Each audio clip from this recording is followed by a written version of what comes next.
Budgerigar পাখিদের থেকে ভালো ব্রিডিং পেতে তোমরা কোন নিয়মগুলো মেনে চলবে তা নিয়ে কিন্তু আজকে পুরো ভিডিওতে কথা বলবো। তার জন্য কিন্তু পুরো ভিডিওটি তোমাদের প্রথম থেকে শেষ অবধি দেখতে হবে, কোনো জায়গায় স্কিপ করে গেলে কিন্তু চলবে না। চলো তাহলে ভিডিওটি শুরু করা যাক।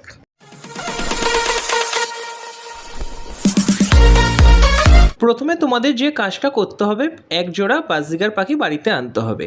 তো বয়সটা কিন্তু খুব একটা বেশি হলেও চলবে না, খুব একটা বাচ্চা হলেও কিন্তু সে পাখি আনবে না।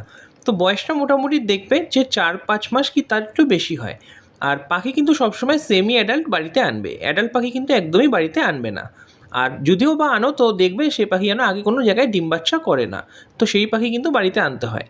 দ্বিতীয় যে কাজটা তোমাদের করতে হবে, মেল পাখিটার বয়স কিন্তু ফিমেল পাখিটার থেকে একটু 2-1 মাসের হলে ভালো হয়, তাহলে কিন্তু তারা ভালো ব্রিডিং করবে এবং ডিম বাচ্চাও কিন্তু তাদের থেকে পাবে। এরপর কিন্তু তোমরা পাখিকে ভালো মানের সিড মিক্স খেতে দেবে, যত ভালো সিড মিক্স দেবে তত কিন্তু ভালো রেজাল্ট পাবে। এরপর কিন্তু তোমাদের যে কাজটা করতে হবে, পাখিদের কিন্তু ক্যালসিয়াম মেডিসিন দিতে হবে। তো ক্যালসিয়ামের জন্য কিন্তু এর আগের ভিডিওতে বলেছি, তো ক্যাডিসল ডিসি বলে যে ওষুধটা আছে, তো সেটা কিন্তু জলের সাথে সপ্তাহে 3-4 দিন খাওয়াতে হবে। তারপরে কিন্তু তোমাদের দিতে হবে এগ ফুড। তো এগ ফুড খাওয়ালে কিন্তু পাখিরা খুব দ্রুত ব্রিডিং করে। আর ঠান্ডার সময় কিন্তু তোমাদের অবশ্যই কিন্তু ব্ল্যাক শিটটা দিতে হবে। এগুলো কিন্তু পাখিদের ব্রিডিং মুডে আনতে পাখিদেরকে সাহায্য করে।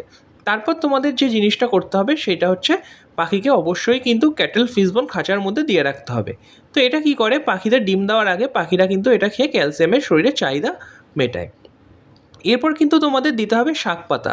তো সবুজ শাক পাতা খাওয়ালে কিন্তু পাখিদের শরীর হিট থাকে, পাখিরা কিন্তু খুব দ্রুত ব্রিডিং করে।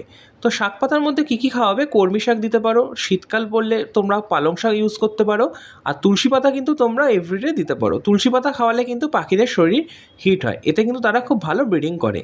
আর পাখি যখন ডিম দেবে তার আগে কিন্তু পাখিদের যে নেস্টিং ম্যাটেরিয়ালসগুলো আছে, তো বাজরিগার পাখিদের সাধারণত নেস্টিং ম্যাটেরিয়ালস কিছু দিতে হয় না। তো নেস্টিং বক্স অথবা তোমরা কিন্তু মাটির হাঁড়ি দিতে পারো। তো এইগুলো করলেই কিন্তু বাজরিগার পাখিদের থেকে তোমরা খুব ভালো ব্রিডিং পাবে। তো বন্ধুরা, এই ছিল ভিডিও। আশা করি ভিডিওটি তোমাদের ভালো লেগেছে। ভিডিওটি ভালো লাগলে অবশ্যই একটা লাইক করবে, চ্যানেলে প্রথম হলে চ্যানেলটিকে সাবস্ক্রাইব করে রাখবে তো এরকম ভিডিও আপডেট পাওয়ার জন্য। চলো দেখা হচ্ছে নতুন কোনো ভিডিওতে, ততক্ষণ পর্যন্ত সুস্থ থেকো, ভালো থেকো, টাটা।